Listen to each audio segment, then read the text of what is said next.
So just before I start, is my screen visible, guys? Yeah. Okay, cool. So what's up, everybody? We meet again, and based on the unanimous discussions that we've had with a lot of people, with a lot of enthusiasts of poker, we realized that this is something that a lot of tournament players, especially beginners, the players who do not have the full grasp or an understanding of how poker is played in multi-table tournaments, have asked us to do a webinar on. So what we're going to try and cover today is approaching a multi-table tournament, which is just like a typical tournament that you guys play on any platform, especially nine stacks. So for you guys to understand, and before we get into the details, I want to tell you these are the four basic topics that we will be covering today. The first is the early stage strategy. The second is the middle stage strategy. And then obviously comes playing on the bubble, which is the time where everybody wants to make the money. And then is the late stage strategy, which is the key, which is where the big money is, which is when you reach the final table, which is where you actually ship the tournament. So before we start, I want you guys to get this in your head. I want you guys to understand the perspective that I'm going to be talking on this platform for. So we're going to try and cover the mental mind frame that you need to have in these different stages. We're also going to help you understand the different stack sizes that you have at these different stages, and how do you need to approach a particular tournament based on your stack size at that particular stage. So for instance, you can have a big stack or a small stack or a medium stack at a middle stage or during the bubble. So we're going to try and cover and help you understand how you need to be thinking in those particular periods of time, how you need to be addressing those particular situations, and for also you need to understand how the other players might be thinking and how they might be trying to exploit you during those situations. So we'll not waste any more time on the introduction. We're just going to go ahead and start with the early stage tournament strategy. So early stage, just to give you guys a definition, I'm sure you all are aware of what an early stage of a tournament looks like. It is when you've just recently started the tournament, everybody in the tournament is super deep, and it is a period where rebuys and re-entries are available. I say this because I'm sure a lot of you face this problem. You will find a lot of people in the early stages of a tournament playing berserkly, playing super weird poker, just going all in with any two hands, trying to double up. And if they don't double up and if they bust out, they just want to rebuy and re-enter as many times as possible. You will find all sorts of players, but that's not what we're going to concentrate on today. What we're going to try and understand is how do you want to approach a particular game and try and get the best out of your early stage strategy. So understanding the basics, you have somewhere around 100 to 150 big blinds at least when you start a tournament. There are tournaments on different websites which will allow you to have about 200 to 50 big blinds, but the strategy more or less for 150 to 250 big blinds remains the same, which is, to be honest, in the most simplest way, you need to understand, try and play simple poker in the early stages. Try not to go out of line a lot. Just play low risk poker and wait for your opponents to make mistakes, because I promise you, you will have a lot of opponents who just end up making a lot of mistakes, and you just need to sit there, hold tight, and capitalize on those mistakes to just make money. You can actually be printing money in these early stages. Don't get me wrong, there'll be times when you do have pocket aces and you lose to somebody having 10 jack. You have pocket kings and somebody calls you with pocket nines and hits a nine. That's fine. That's a part of the game. That will happen. And those are the times when you should actually rebuy and re-enter, because you're still getting a lot of big blinds, right? And you can actually still play a lot of deep-handed poker, deep stake poker. So keep that in mind. Certain things that you need to take into consideration is this: play tight from early position. The earlier you are, you need to understand there are a lot of people who are behind you, who can still act, who can still three bet you, who can still flat call you. So what you need to do is play a little tighter from the early positions, and you can obviously loosen up your range of hands that you play with from later positions, because the maximum amount of money to be made in reality in poker is from late positions.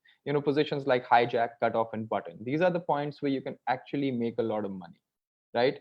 Early positions are situations where you only want to play your top 5, top 10% of the range of hands that you have. You want to talk about good hands like ace jack suited plus, pocket sevens, eights, nines, tens, still pocket aces, some of the good hands that you can open and easily play out of position. That is the key of playing at early stage. in a poker tournament. One thing that I see a lot of people not doing, and this actually is associated with in-game awareness, is that they are too focused and streamlined into how they are playing. What you really need to do when you're playing a poker tournament, especially in an early stage, actually throughout the poker tournament, is to know the opponent, or the know the players, have some idea about the players that are on your table. You know, anytime you play online poker on 9stacks, you have this option of making notes on people. I have this habit of making extensive notes. Trust me, I have notes on almost everybody who I've played against. And I recommend and I encourage each and every one of you to make notes, because these notes are going to help you when you play against that particular opponent in the future, or if you meet that opponent on the final table. These notes will tell you if that player is a loose player or a tight player, or likes to bluff a lot or stuff like that. This is just extra information that you have on a player. So recognize weak players on your table and target those players at an early stage. For example, if you think that somebody likes to bluff a lot, I would personally want to play with that player, because if I can make a pair or I can make a two pair hand against that guy, if I can make a straight, I can just wait and let that guy bluff away with his chips and we just mint money there. One more important thing that you need to always keep in mind is when you're playing very, very deep, which is mostly in the early stage only in a tournament, when you have 100 big blinds, 150 big blinds, you do not want to go all in. You do not want to go broke with a single pair hand. A single pair hand is more often than not good enough. You know, you need to understand, you need to at least have a two pair or a three of a kind or a straight or a flush or something like that in order to risk your entire stack of 150 big blinds. That is one important thing that you need to see. I'm not saying this case applies all the time. There'll be a time when a top pair of an ace or a king might be good for you, you know. But more often than not, if your opponent is betting and going all in and he's putting and risking his entire stack of about 100 big blinds or 150 big blinds and you have to call, you need to know that mostly a single pair hand is not good. So keeping all of these basic things in mind about early stage poker, I'm going to now take you through into an example and help you understand how we approach this particular hand against a typical type of an opponent that you all might face in your early stages of the game. So here's the example. In this particular hand, I want to talk to you guys about our particular hand. So we're on the dealer. We've got Queen 9 suited. Before I press play, I want to tell you a little bit about the villain here. So we have a fairly decent idea about this guy because, like I spoke about the fact that we've made notes about this guy in the past, at least mental notes. If you're not writing things down, you need to have mental notes. But the problem of mental notes is that you really can't have notes on a thousand players, right? Eventually, over a long period of time, you'll be playing against different players in different tournaments, in different setups, and you can't essentially remember all of them with their names, right? Notes are a key. Start making notes today. If you're not making them, make them today.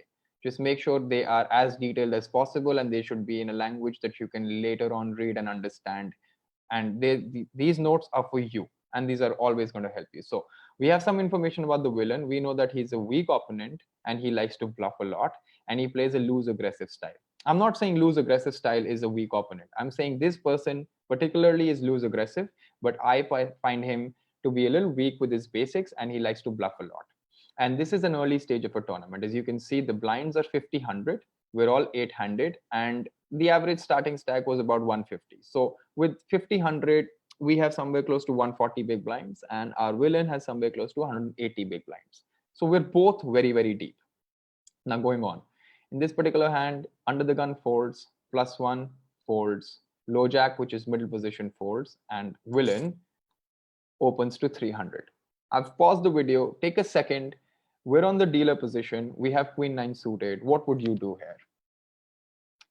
I would most likely always be calling with this hand. There is a big argument, and I know a lot of players who at different stages in a tournament might think that we are in position and we have Queen 9 suited, which is a very decent hand. This is an aggressive player. We can 3-bet that person. Sure. I mean, I do not refute that thought. We can always be three betting with this kind of a hand as well in position. But like I said, if you remember, we want to play simple poker, straightforward poker when we're in an early stage of a tournament. So we would end up most likely flat calling in this situation than three betting. So a flat call is a better option in this particular situation. So we call, small blind folds and big blind calls as well. The flop is a very, very favorable flop. It's the nine of diamonds, six of spades, and the three of clubs. We have queen nine, so we have the top pair with a decent kicker, which is a queen kicker. Now, I want to talk about certain things in this situation as well, very quickly. At this point in time, we're in position, so it'll be big blind's turn, then the villain, and then it comes to us. Even if we were out of position, our basic theory, our basic strategy, think about it, has to be we check and then we call. I would not recommend you guys ever to be leading with the top pair in this situation. If you are out of position, I would not recommend you to lead in this situation. I would always recommend check call in this particular situation. The reason being, the villain is the pre-flop aggressor. Think about it. Even though we know he's loose, right? But we cannot discount the fact that he can still have pocket aces. He can still have pocket tens. He can have jacks. He can have kings. He can have all of those good hands. So we do not want to go overly aggressive and play stupidly against somebody who's the pre-flop aggressor. And we know he is very, very loose and he likes to bluff. So we might as well let him do it. We might as well let him hang himself, give us his chips for free, and we just sit back and take his chips. So in this particular situation, big blind checks, and our opponent bets 515 into 1,000. We just call. We do nothing else. We call, and we realize that big blind has folded. Now we're two-handed with the turn, which is the queen of clubs. Now, you need to understand the queen of clubs is a very, very good card for us, obviously. Now we make two pair, the queen and the nine. The pot is 2,000. And on this particular board, there are two clubs. So our opponent might have two clubs in his hand, right? He might have nothing in his hand, but we're going to go along with the read that we have. Let's see what the opponent does first.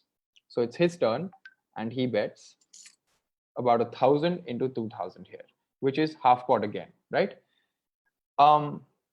Think about it. What would you want to do here?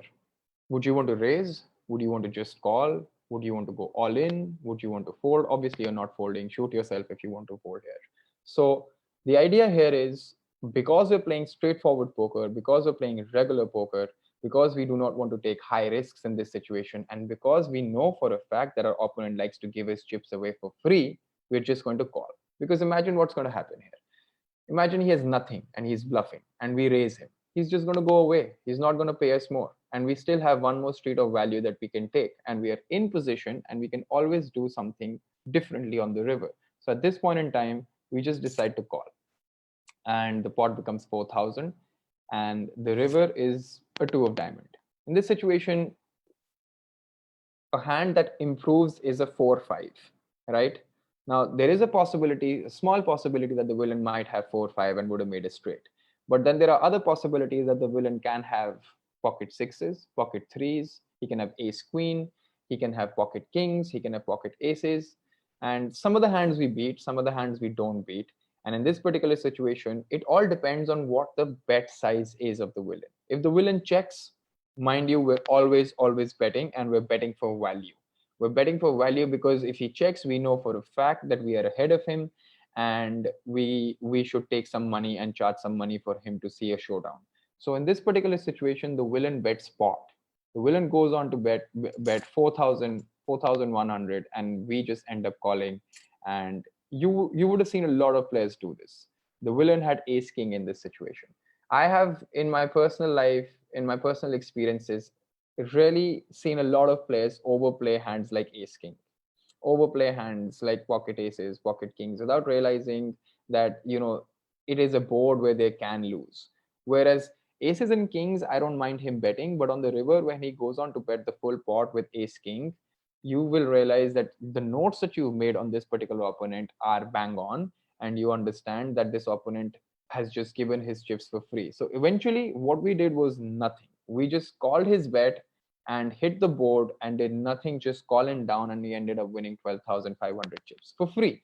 That is all. That is all you need to do in an early stage. You will find many, many opponents who will make similar mistakes and who will be more than happy to give you your chips. It's just a matter of time and being patient. And in an early stage, it is very, very easy to be patient because you're deep stacked. There is no hurry, and you can just take your time and win. So in this particular situation, for example, if you did not know who this guy was, right? Let's say you did not have any notes on this person and he played this hand exactly this way. I recommend and I urge all of you to immediately make notes on this guy. Just write it down. Just write down a note. Opponent had ace king. He opened 3 times the big blind pre-flop, and then he bet on the flop, turn and river without making a pair. Now, next time you know that there is a possibility that this opponent might do the same thing again, and you will be prepared and you'll have a basic idea about how this guy plays. So make sure you make notes, make sure you then revisit your notes, and make sure you keep revising your notes on your opponents as well. So I hope this is clear till now, and we're now going to move on to the next stage of a tournament. So let's talk about the middle stage. This is a time where late registration is open. Typically, tournaments have 1 hour to 2 hours to at least 3 hours of late registration. And imagine that time period is over. Now, nobody can rebuy, nobody can re-enter, which means you obviously can't rebuy and re-enter as well. And you're essentially playing a freeze-out tournament, which means if you bust, you're gone, bye-bye. That's the end of your tournament life. Another thing to notice here is that when late registration is over, you are still pretty far away from making the money. You're not in the money immediately. You still have to play for at least 45 minutes to an hour, and in bigger tournaments, even more than that. And you're at least 50 to 70 places away from being in the money. So what I'm going to talk about now is very, very important, and feel free to take a screenshot as well and keep this in mind and keep these bullet points in your mind for further references and future references.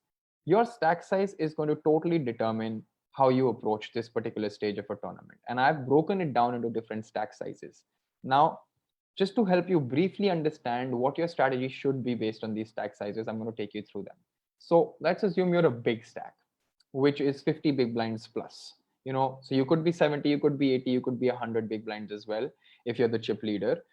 In this particular situation, your strategy does not really change a lot because you're A, still super deep.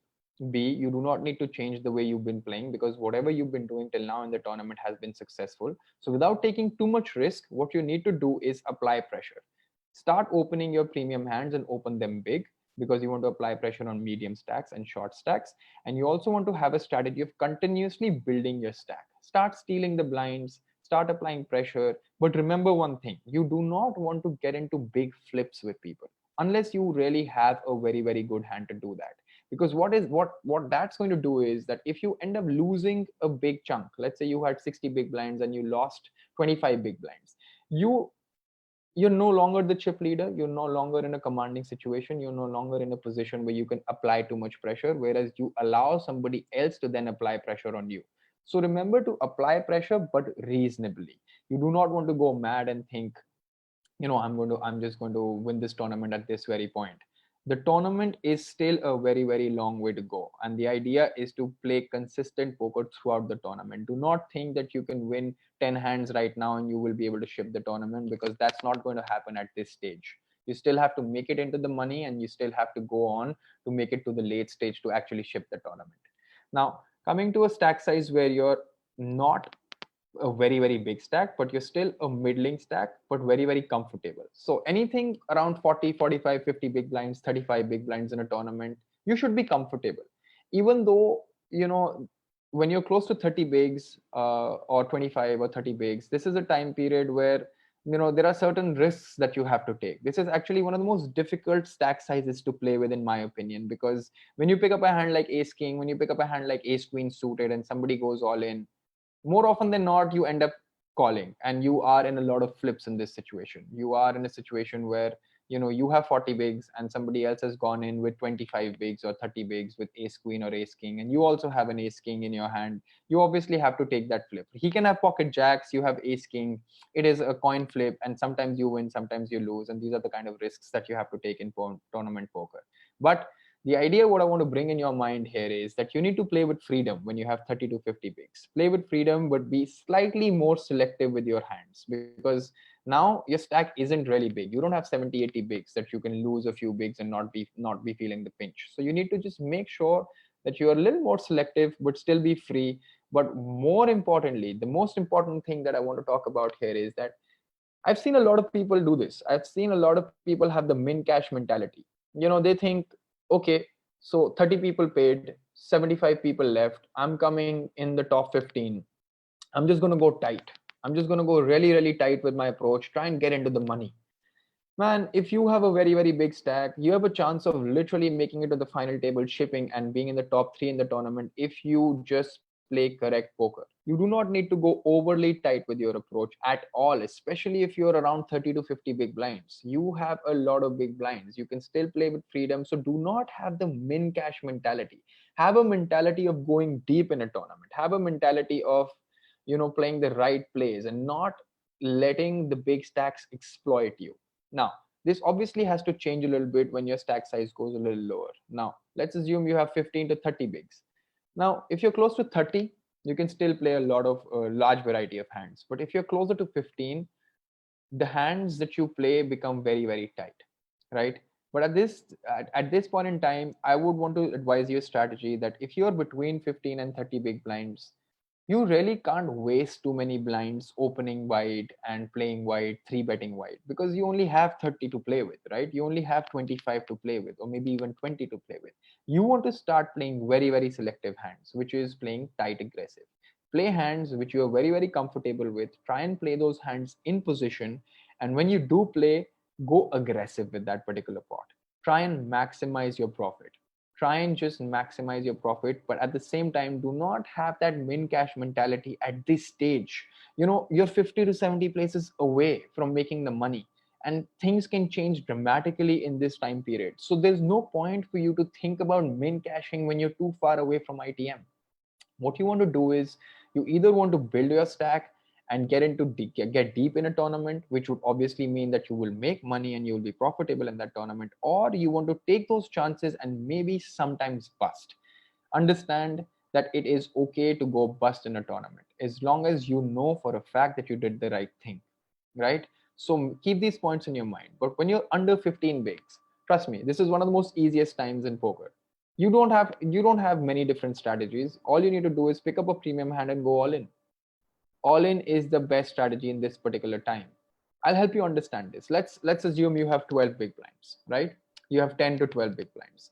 So small blind posts half, big blind puts in one, and somebody raises to two big blinds. Okay, we already have about 3.5 big blinds plus all the antes collected, right? So we have close to about 4 big blinds in the pot, and you have a stack size of 12, right? Just jam. At this point in time, calling makes no sense because you jam and your opponent folds. You just take away 4 to 5 big blinds for free. You don't have to put in any efforts, and your stack from 12 big blinds goes up to 17 big blinds without even seeing the flop. I mean, that is the best case scenario. You pick up some good hands, you just go all in. There is no point playing these hands very, very tricky unless they're super premium, which we are going to talk about later. But at this point in time, the idea for me to help you understand is that during the mid stage of a tournament, you can be close to a very big stack, you can be a middling stack, and you can be a low stack. The idea for you to have a basic understanding of how to think and how to approach a tournament at this stage, knowing what your stack size is. Once you have this in place, you will be making better decisions going forward. Now, bubble time. This is to be honest one of the most trickiest times in a tournament. It is a time when there are about 10 or less people, maybe 5 people or 4 people left before we get into the money. Let's assume there are 30 places paid and 37 players left, or 40 players left, or 35 players left. I'm not kidding. This is the time where I've seen people go very, very tight, very, very cautious, because believe it or not, it plays on everybody's mind. Everybody at this point in time in a tournament has literally spent 2 hours to 3 hours playing that particular tournament. And the pain of not making that money is actually very, very hard. And a lot of people want to make money at this particular time. So your strategies have to differ in this stage. um, Try and ask yourself. I'm sure a lot of you have an understanding of what to do and what not to do in these stages, but I'm going to take you through what you should be doing and what is unanimously agreed and what really, really works in terms of a strategy at this point in time. So, like I said, people are overly cautious. What can you do if you're a big stack? This is, I'm not kidding, this is a party time for you if you're a big stack. You can literally mint money and just steal blinds at will. I'm not kidding. So as a big stack, what you want to do is apply pressure. Apply pressure on middle stacks and apply pressure on short stacks. And how do you do that? These two important points. You can start opening a wider range of hands. So let's assume you were opening only 10 to 12% from an early position. Now you can start opening around 15 to 17% of your range from an early position. Let's assume you were three betting only your premium hands. Now what happens? You can start three betting much wider because you are playing with their emotions, you are playing with their psyche, and this in other words is called exploiting them. You can literally be in a position to exploit them, because even if you lose a pot, understand this, you're a big stack, it's not going to damage you a lot. But what happens when a middle stack or a short stack loses a pot to you? They cannot afford to lose that pot, because that might mean that they not get into the money. So they have a lot more pressure on their head than you do. So you will take advantage of that particular situation, being a big stack, and just start opening wider and start three betting wider, right? This is going to give you an advantage over them, and you will realize that more often than not, you end up just taking their money. You just end up seeing a fold from them.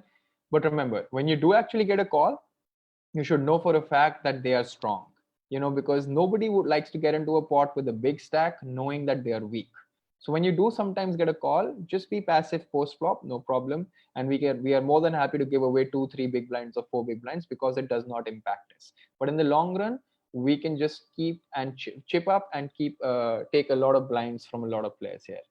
So now, if you're a middle stack, trust me when I tell you this, you need to start overfolding your medium strength hands. But this is only when you are close to the bubble. The strategy when you're close to the bubble changes, and it has to change because you know for a fact that the big stack will start applying pressure on you. And in that particular case, you let them apply the pressure. See, the bubble will not last for a very long time. It's going to last for 10 minutes, 15 minutes, maximum 30 minutes. And during that 30-minute play, you should be happy to fold some medium strength hands. Don't play those hands. One thing which is very, very important during the bubble is, and if you are a middle stack, you need to understand, you do not want to allow yourself to be exploited. And I'm going to talk about that in an example with you. You do not want to allow yourself to be exploited. And that is the easiest way of doing that is that if you have a decent hand, if you have a premium hand, semi premium hand, you want to jam those hands rather than three betting. We're going to cover this in an example in the next slide, but before that, I want to tell you something about the short stack. Like I said earlier as well, this is the most easiest stack to play with. You pick up a hand, you jam, that's it. And then it's all on your luck. I mean, somebody can call you, somebody might fold, and when somebody does call you, the best case scenario for you is that you want to be ahead of them and hold. If you hold, you double up, you make it into the money. Your strategy and your absolute clear strategy at this point in time, is, as a short stack, is to double up and make it into the money. This is the only time. If you're on the bubble, and if you're a short stack, this is, to be honest, the only time I recommend you to have the min cash strategy. This is the time where you obviously want, like, if it was 1,000 rupee buy-in and the min cash is a 2,000, you want to make sure that you get a hold of that 2,000 first. You don't want to take undue stupid risks at this time if you're a short stack. Sit back, wait for a hand. There will be times when you do pick up a hand, but trust me, there'll be times when you do not pick up a hand and you have to jam a very, very random hand and you lose. It's fine. It'll be painful, but it'll be fine. But as long as you follow this strategy, you'll know that these are the only options you had. These are the only options you have at the time of the bubble. So if you're a big stack, apply pressure, open wider, three bet wider. If you're a middle stack, play a little more tighter. If you feel somebody is exploiting you, let them exploit you if you have a medium strength hand. But if you have a decent hand, then just jam. Then you should be jamming rather than three betting or flat calling, which we're now going to discuss in an example. In this particular example, I want to talk to you about certain things. Before we go on with the example, I want to tell you that this is still an 800 table and the blinds are 5,000, 10,000, and we're late into a tournament. So we are sitting here, which is on the cutoff, and the villain is on the hijack. So considering this, imagine this guy has about 16 bigs, this guy has 17, this guy has 52 big blinds, and we have about 26. We also have a very short stack on the table, which is about 11 big blinds, right? So understand the situation. When you're on a table, you need to understand who all are on your table, who is the big stack, who is the person that can apply pressure on you, and how many smaller stacks that are also available on the table. So in this particular situation, let me see. We get dealt pocket nines, right? We're in a late position. Under the gun folds, +1 folds, middle position folds, and villain opens to 22,000, which is somewhere close to 2.2 big blinds. Now, think about it. Ask yourself, what are you going to do with pocket nines? You might think, well, pocket nines is a very, very good hand to play. So I'm just going to call. We're going to see the flop. And if we hit a nine, we'll just make a lot of money. But you know what that does is, now you're calling 2.2 big blinds. You already have only 26 bigs and you call 2.2. Imagine what happens when this guy goes all in, or this guy goes all in, or this guy goes all in, because now the chances of them going all in is a lot more because you did not go all in, right? And in this particular situation, you just relied on one thing and one thing only, that you might hit a nine on the flop, turn, or river, and the possibility and the probability of you hitting a nine is very, very low. Now think about the different kind of hands the villain can open with. The villain in this particular situation, A, is in a late position, so he can obviously be wide. He can be opening hands like King 10, Queen 10, King Jack, Queen Jack, 10 Jack. He can also open 8-9 suited. He can also open 9-10 suited. But obviously, we cannot discount the fact that the villain can have Ace King, Ace Queen as well. But that's fine. My point being, in this particular situation, three betting or folding or flat calling are not the best case scenarios. In this particular situation, when you go all in, you are actually forcing the villain to now call 2,40,000 more, right? Which is a big chunk of his stack. And he needs to have a very, very premium hand to call you there with. And when you go all in and you get the villain to fold, you actually make a lot of money. You make the small blind, you make the big blind, you make the antes, and you also make the 2.2 big blind that this guy opened with. So in this particular situation, with these sort of hands, I recommend that you go all in. Do not flat call, especially close to the bubble, because you're just losing out on chips. You're losing out on situations where you could actually mint money. So what this is, you need to understand this guy might be exploiting you. This guy has a big stack. He has 50 plus big blinds. He does not mind opening with two big blinds, right? He does not mind doing that. But when we go all in with pocket nines, he has to actually gamble for half of his stack. Because if he loses to us, we have 55 big blinds and he only has 25 left, which is the key here. You are also applying pressure back on him and you're not letting the villain exploit you. This is a very, very key thing for you to know. You can obviously call here, but you put yourself in a very, very weird situation, because more often than not, there is not going to be any nine on the flop and he is going to c bet you and you will have to fold. And what happens, instead of you making five big blinds, you just gave away two big blinds. And that sucks, especially in the later stages of a tournament, especially around the bubble where you start getting exploited. Now, imagine he has ace king. He's going to call you. That's fine. You're still ahead of ace king. You're still fine. It's a flip, but you're ahead of ace king, you're ahead of ace queen, you're ahead of ace jack. The only hands that you really, really need to be worried about are tens, jacks, queens, kings, and aces. 5 hands, 30 combos. That is all. That is all the hands that you need to be worried about. But think about all the hands that he's going to fold. He's not going to call you for half of his stack with king 10. He's not going to do that. He's not going to call you with queen 10. He's not going to call you with 9-10. He's not going to call you with 8-10 suited. He's not calling with jack 10 as well. He's going to fold those hands because you just jammed and forced him to fold those hands. And if he is calling you, he's making a mistake, which is good for us, because the more mistakes he makes, the better chances of us winning and doubling up. The end goal of poker is to put your money in when you think you're ahead and when you know you're ahead. And then let's assume this guy calls you with something like pocket eights, he can have that as well. He can have pocket sevens as well. It's just super profitable with pocket nines. Let's say he calls you with 10 jack, we're way ahead. Let's say he calls you with queen 10 or a queen jack, we're fine. We have pocket nines, we're ahead of that guy, and the chances of us winning and doubling up are a lot more. So it's fine.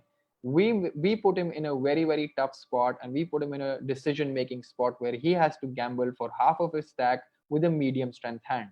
And we can do that only by jamming, not by flat calling, guys, not by flat calling at all. So let's move on to the next slide here. We're on to our final stage of a tournament. Now this is the business end. This is the time where you're in the money, and the final 3, 4, 5, final two stages, two tables are left. This is the time where the pay jumps are involved. This is the time where you actually make money, and this is the time where you actually want to run good and make the best decisions possible. One thing that I want you to know here is that you always need to keep a close eye on the payouts. You always need to know, okay, this is my rank, these are the number of players left, and I need to play passively or I need to play aggressively to make it to the next pay jump. This is something that you always need to make sure of. So when you're playing a tournament, make sure you have a quick eye and a quick look on the lobby, know the exact number of players left, know what your rank is, and know the pay jumps as well, and the amount of the pay jumps as well. So here is what happens. Now imagine this. The bubble has busted.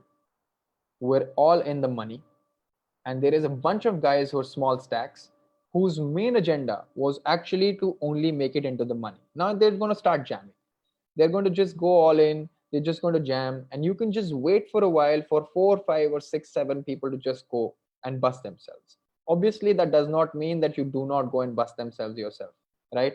If you have a hand and somebody goes all in and who's a short stack, go ahead, call, pick up those chips, take those chips and chip up. That is the key at this point in time.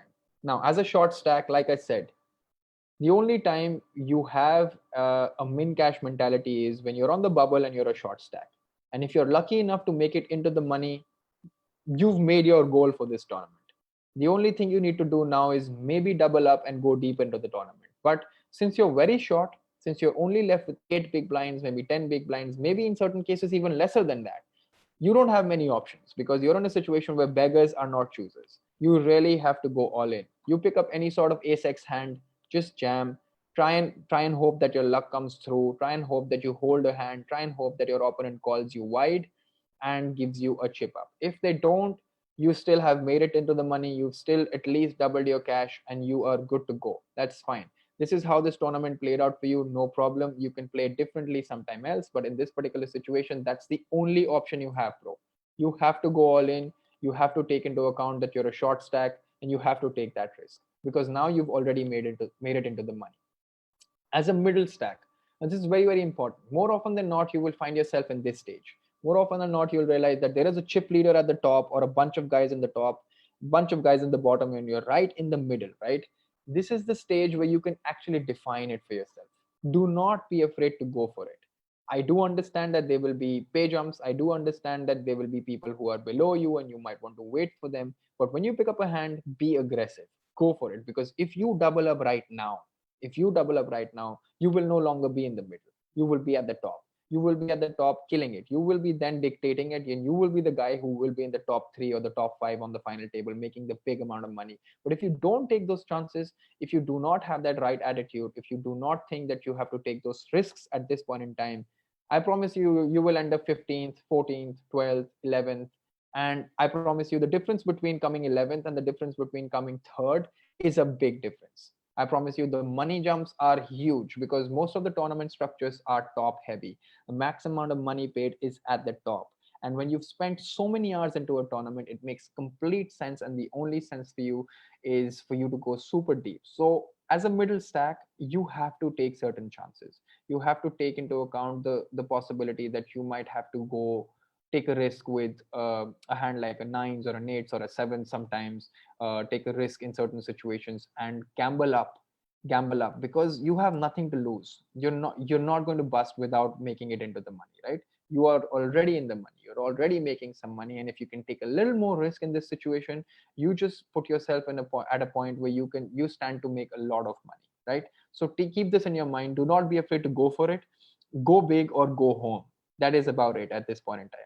Now, if you're a big stack, if you're lucky enough, if you've had a beautiful run in this tournament, mind you, to be a big stack at a later stage in a tournament where the final 3 tables or final 4 tables left, you obviously had a good run, right? You obviously also played very, very good poker. It is a combination of both of those things. Maybe you picked up a lot of good hands, maybe you sometimes got lucky, maybe you played absolutely correct poker. Whatever the case may be, congratulations, you're on the right stage. At this point in time, all you need to do is take one thing into consideration, that everybody wants to chip up, everybody wants to make the money, and you are in a position to apply pressure on them. Put pressure, but know the right people who you can put the pressure on. The idea is not to lose chips. The idea is not to lose chips while putting pressure, because that is going to be suicide for you. That is basically going to mean that all your hard work that has put you in a position that you are in right now will all go to waste. The idea for you right now is to just hold your ground, 3 bet, call certain bets. You can call them wider because you're on a bigger stage, but still try and play in position as much as you can. Do not let go of the basics that you already know in poker. Play in position, apply pressure with some good hands, but you can start taking a little more risks with medium strength hands as well. You can start applying pressure, a lot of pressure on middle stacks. I'll tell you why. Why it's very, very profitable to apply pressure on middle stacks. A lot of people will not tell you this. Think about it. Low stacks, we just talked about them. Short stacks, they have nothing to lose. They will pick up any hand and they will go all in, right? But the middle stacks, they have a lot of pressure on their mind because they're thinking, oh man, I'm just going to wait for the short stacks to go out. I'm just going to play tight. Think about that mentality. Think about how they are thinking. And when you know that, you can just start applying pressure on the middling stacks. So keeping that in mind, just apply pressure. And there is a general note that I have for you in the end. Even though making it to the final table is important, but what's more important is not to just drag like a snail onto the final table and be out of eighth position. Just make sure that you, whenever you try and make it to the final table, you're at least in the top 5 or the top 4 stacks, because that is going to give you a big, big chance to double up, to actually go and shift the tournament. So that is about it. This is it when it comes to the strategies. We've basically covered the early stage, the middle stage, the bubble, and the late stage. And trust me when I say this, when you start looking at these different stages based on what your stack size is and what that particular stack size demands your decisions to be at that point in time, you're just going to make this decision making process for yourself that much simpler. This is going to be very, very easy for you when you try and apply these things in the future. Let's go, Karan. Okay.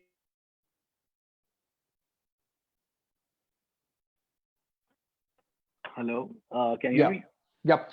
Sajid, are we done or there's more to learn? Because I think I don't mind sitting in and learning more. Yeah, like I was actually quite seriously writing down notes also. Like As long as you are, bro, I hope this was informative enough for a lot of people to understand how things are. Unfortunately, we are done for this particular session. This is as much detail as I could go into. I mean, without making it too detailed, to be obvious or to be honest. But I think it should be informative enough for people to apply these basic concepts in their in-game strategies and try and make as much money as they can. And say if somebody wants to learn more, they can obviously join MPC and keep learning. Feel free. Just hit me up. You can just tag me on MPC and I'll be there to answer your queries. Sounds good. So I think so for everyone to know, we're gonna have a couple of giveaways. So we're gonna have 5 tickets for our afternoon turbo tournament to be given to everyone who are part of the whose questions we select to be as the best ones from the given set of questions. I think we have already selected 2. So I think we'll ask. I'll ask you those questions first, Sajid, and I think then we'll. So I think first question is from Lokesh. So congratulations, Lokesh, you've already won a ticket. So this question is, just want to know about the middle game. Starting is quite good, but while I'm in the middle stack management is important. But when I'm good position with good stack and suddenly get a bad beat, even if it takes half my stack, almost after that won't recover and it goes down continuously. So how to manage when you get a bad beat and lose half the stack? So I think basically what I could sense of from is that if you have a good stack, you're running deep in a tournament and suddenly you get a bad beat, how do you make sure you don't get further tilted, or how do you just Yep. manage your stack and continue playing with the same attitude?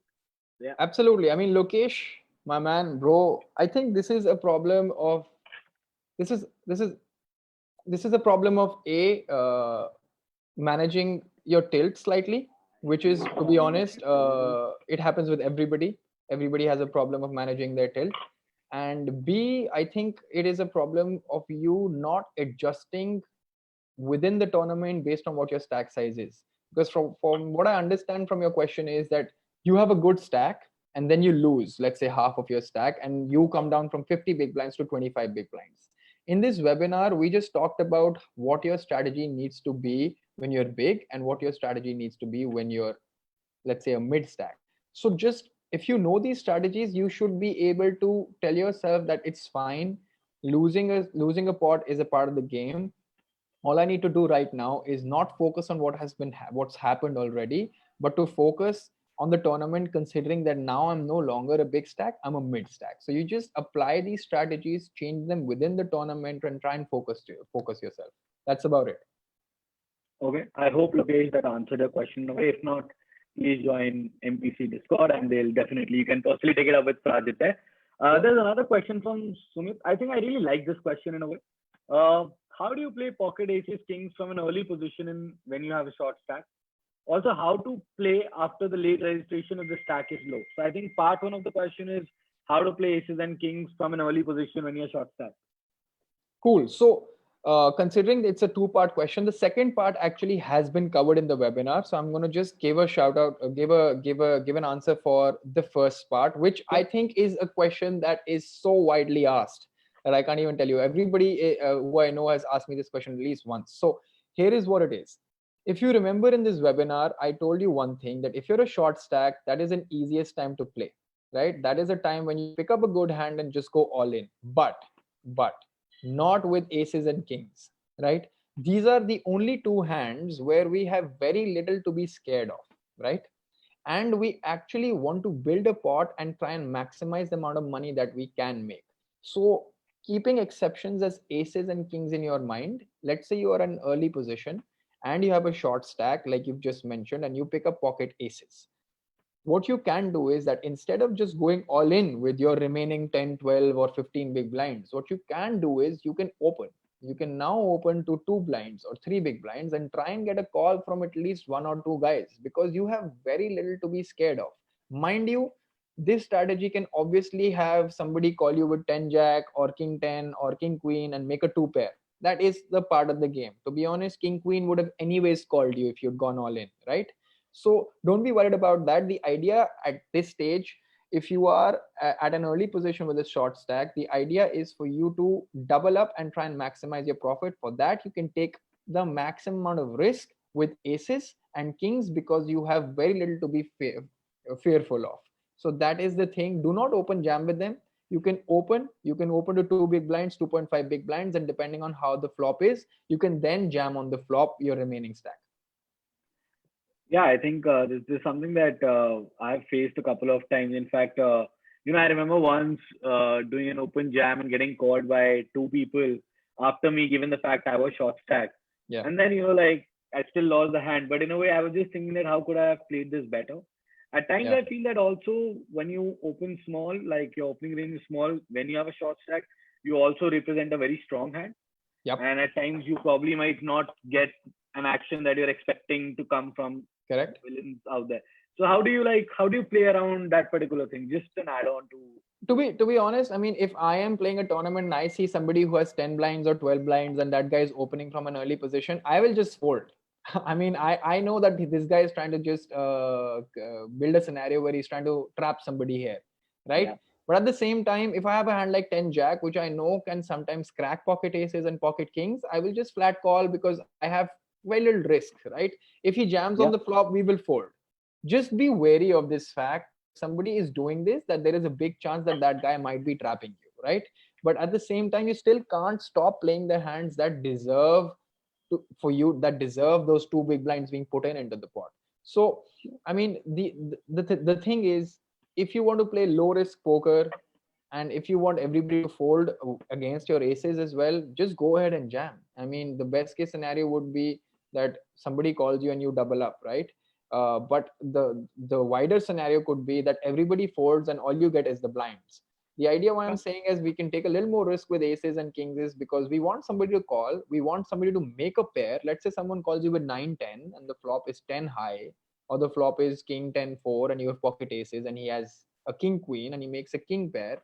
Then it becomes very, very difficult for that particular person to fold the flop. And then when you jam on the flop, he's already committed, he's already put in 2 or 3 big blinds into the pot, and the pot is already 5, 7, 8 big blinds, and he is then just forced to call you and you get a full double up.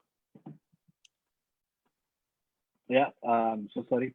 Cool. I think we'll move on to a couple of more questions that he got from the stream.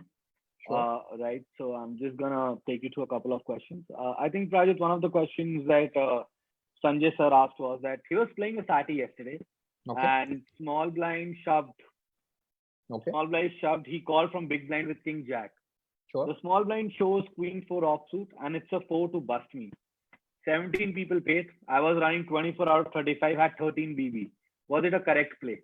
Yeah, I think that I don't think a big problem with that play, because you need to understand the guy on the small blind knows that you're short stack. He also knows that you would be folding a wide range of your hands. He also understands that applying pressure at that point in time is the right strategy.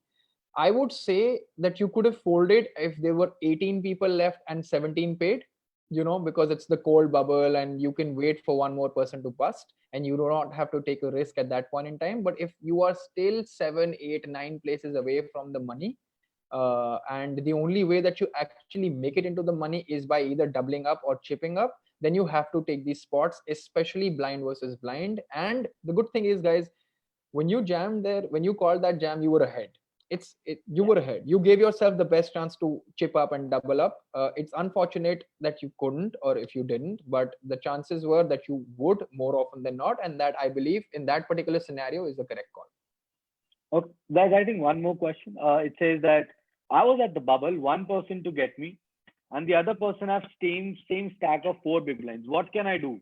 How should I fold premium hands when I know I'm beaten? Okay, I mean, just to further clarify this question, could you just say that one more time? The guy was at the bubble.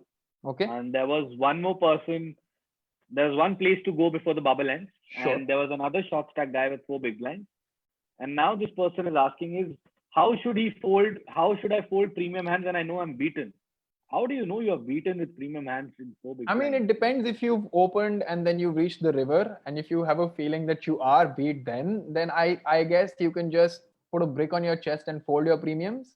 It totally comes down to a point where you need to have some reads on the player. If you think that he would only play that particular hand in that particular fashion when he has it, then you can obviously let go and try and make the min cash.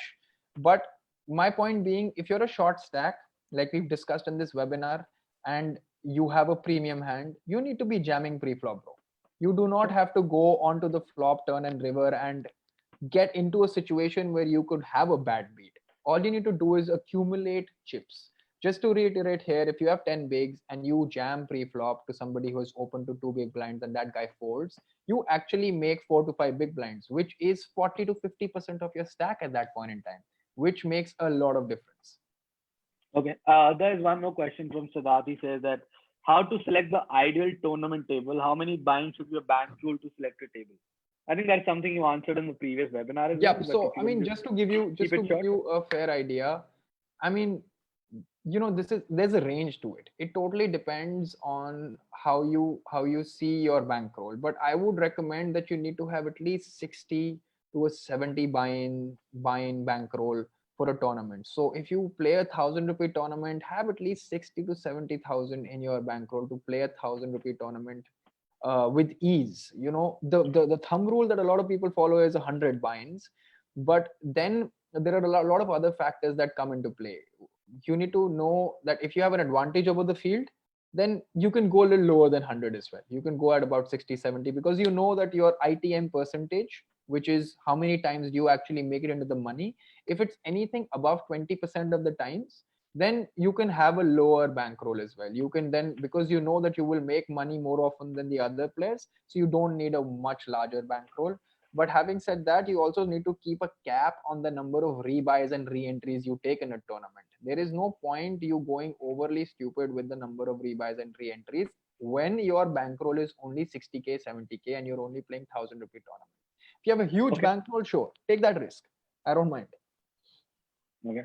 Uh, Rajit, we are short on time. We have a lot of questions. I'll suggest you keep answering a little short. Sure, sure, sure. I think, yeah. I think something that I would like to ask you is, like I've seen that there's a time when the late track is about to get over, and we see a lot of shove fest happening. We see people suddenly joining in the tournament, firing 4-5 bullets, and suddenly tripling up and everything. In a situation like this, right? What kinds of hands you should avoid getting in with? Given the given you have an average stack in the tournament, I Yeah, would say like say about you have an average of like 30 BB stack, sure. and if you take a rebuy, you're getting like a 10 BB stack.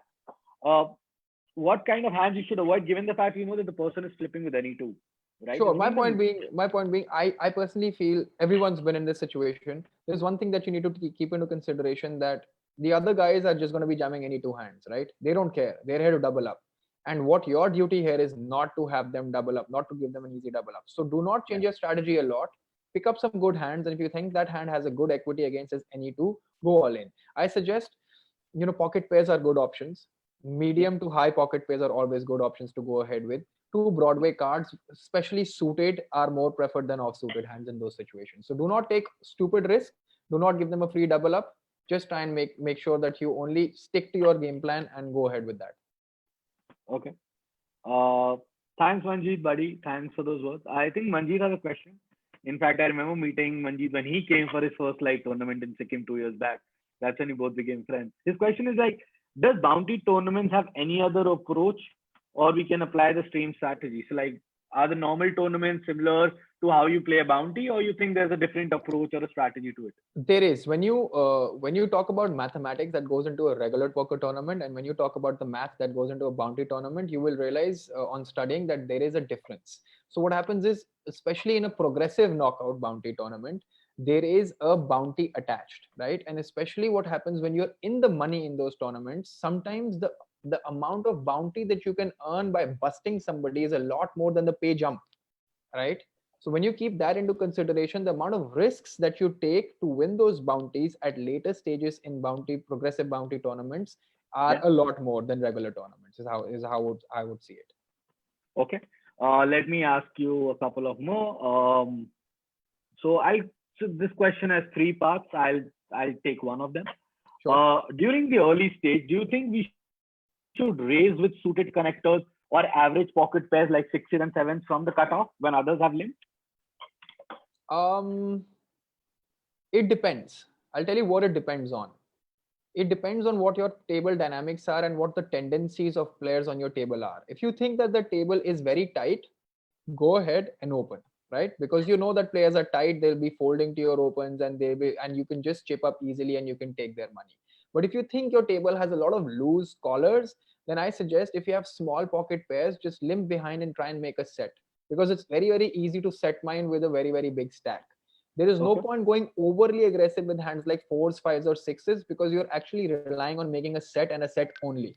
You Okay. either make a four card straight or a set, that's all you get, or sometimes make a flush, but which is a very, very tiny flush. So Okay. try and limp behind sometimes, but it depends on how you perceive the other Yeah. players on the table to be. Okay. I think I'll ask you one more question. I think Sure. it's not from especially like a tournament point of view, but I think there's something that people try to follow others, but they don't know exactly what is the way to go with that. And I Hmm. think somebody had asked the question also. I don't know who. I'm so sorry for that. But the question was that how do you make notes, like, and Okay. how can you make notes, like? And I think it's a very important question. Yeah. Like I would not write a note saying that okay, wide opening range, but with what cards, like Yeah. how wide is he, at what stage is he, what kind of hands he jams. So if you can like throw like a very short Yeah. note on what So kind of notes some people I, can make. based on my experience, there are two types of note makings that happen, and I'll explain both of them, and I'll tell you what exactly I do as well.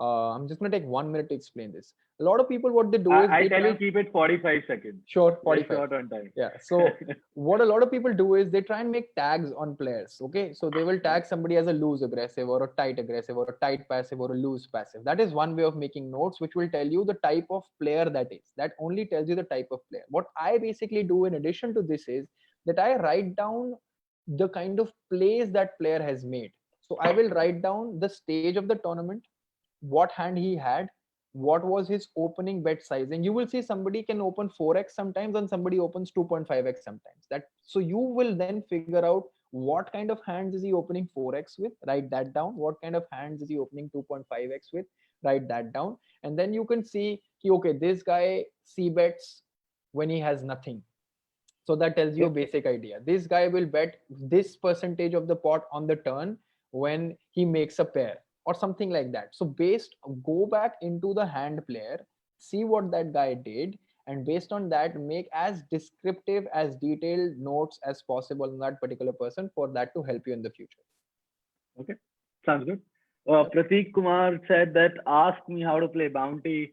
No, I don't want to ask you how to play Bounty. I've played a lot with him and I just don't want to talk the way he plays. Like I don't understand, even like any hand that I play against him, I'm bound to lose. I don't know how he plays it. So if somebody wants to learn how to play that kind of a Bounty tournament, please PM him.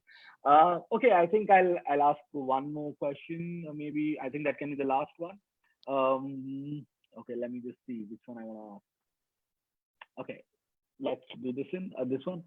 On a bubble time, if I three bet and middle stack goes all in, then what do I do from a medium hand? Of course, you fold in my opinion. Yep. I mean, firstly, it depends what your stack size is.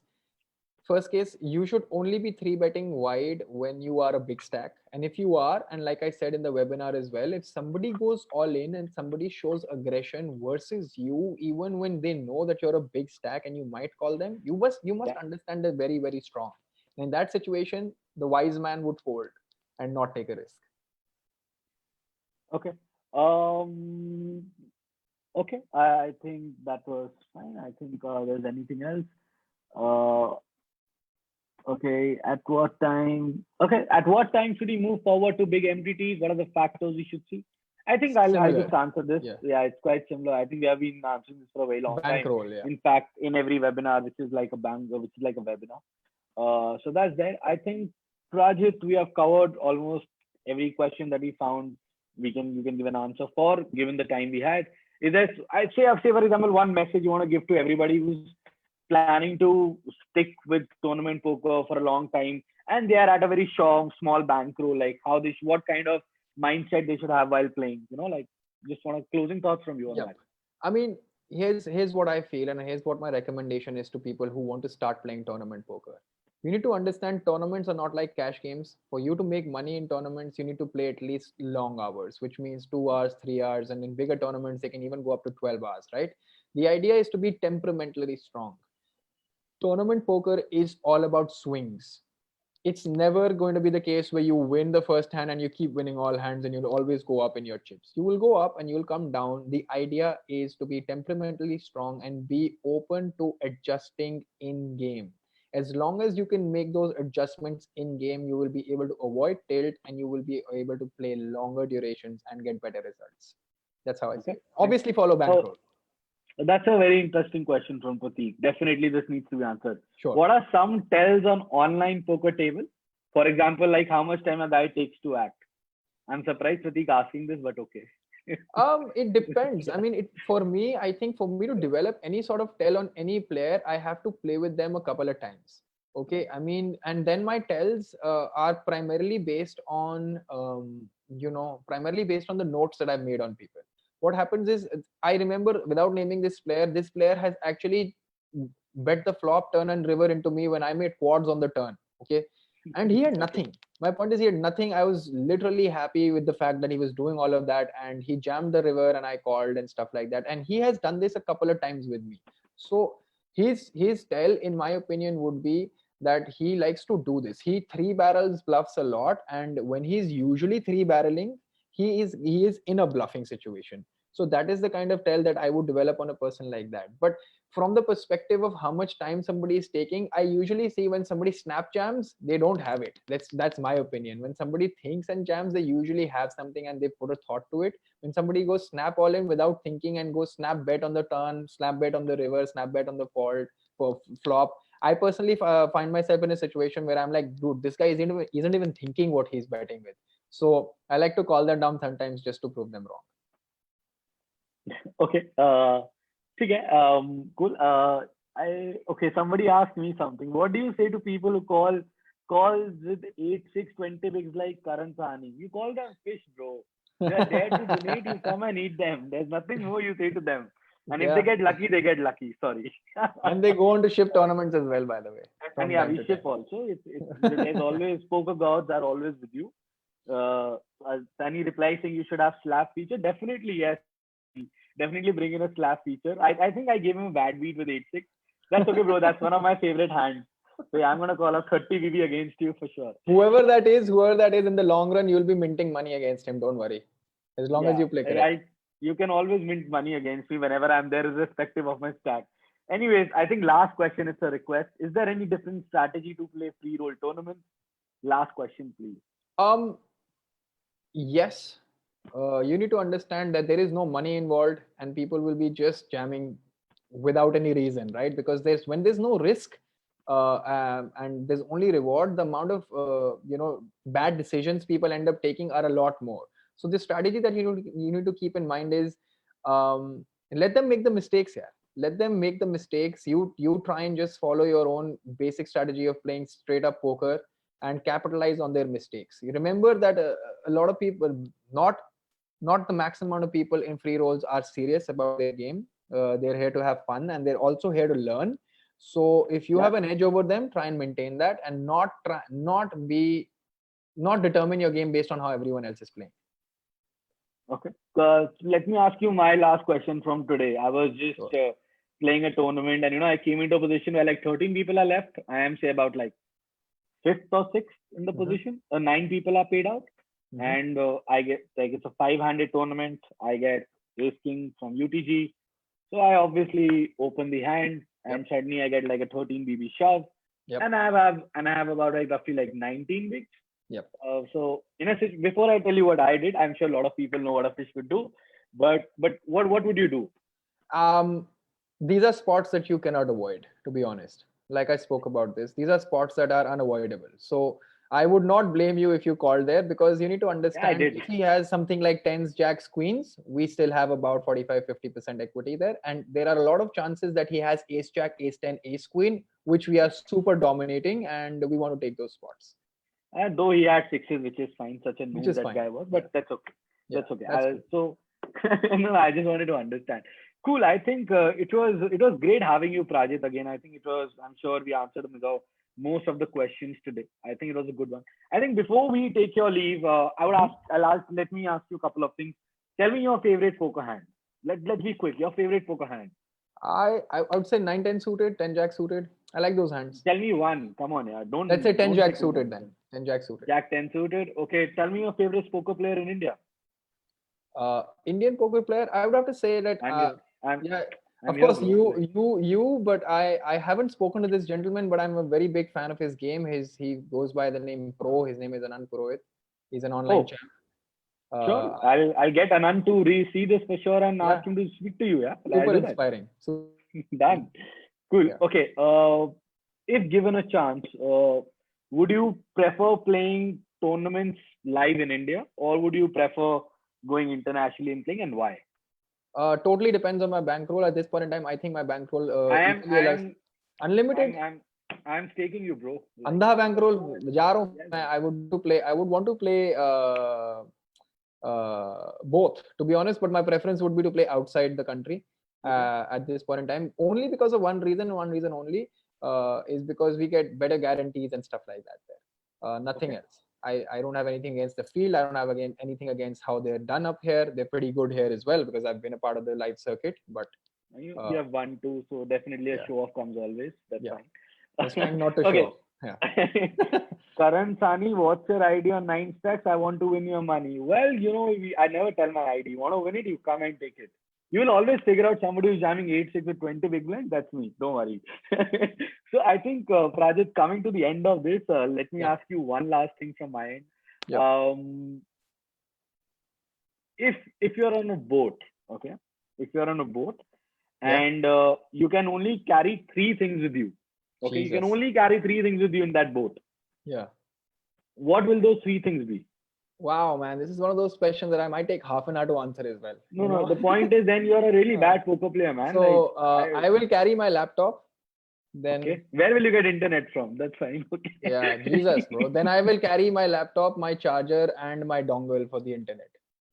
That'll be my only thing is how you gonna charge your laptop, buddy, on a boat. Bro, But I am assuming it's a pretty decent boat. No, it's not a decent boat, bro. It's like a normal boat in a. No, I just wanted to. Acha, okay. Yeah. So I'll ask you 3 words. What is that first thing that comes to your mind when you hear the words? Okay. Sure. Poker. Fun. You can't take so much time. You need to be quick. Okay. Poker. Fun. Monster Poker Club. Learning. Milk. Bonvita. I just like asking this milk thing with everyone. So I think it was great having you, Prajit. I think thank you so much for your time. It's almost been like 70 minutes now. It was great having you. I'm sure if people you want to have similar such sessions from Prajit, definitely tell us. We will definitely have him more with us. Yep. And the winners will be announced very soon on the same thread. I promise you the winners will be announced in the next 30 minutes. So yeah. And thank you so much, everyone. Thanks, Prajit. Prajit, and you want to say anything before saying bye-bye? Before I say bye-bye to you? Just keep grinding. Put your head down, grind, make money. That's about it. And come in. Yeah. And the advantage of playing on 9stacks, you already know somebody is jamming with 8-6. Go and take his money. Come and make guys, this is not a promotional thing. He just said it on his own. Okay. Yeah, of course. I wasn't told. Yeah. But peace out, everyone. People jam with 8-6 also on 9stacks, so that's a good side to come on make money. Anyways, thanks everyone. Thank you so much, Prajit. It was great having you. Cheers, buddy. Thanks, man. God bless you. Stay safe. Bye. Bye, everyone. Thank you. Bye-bye.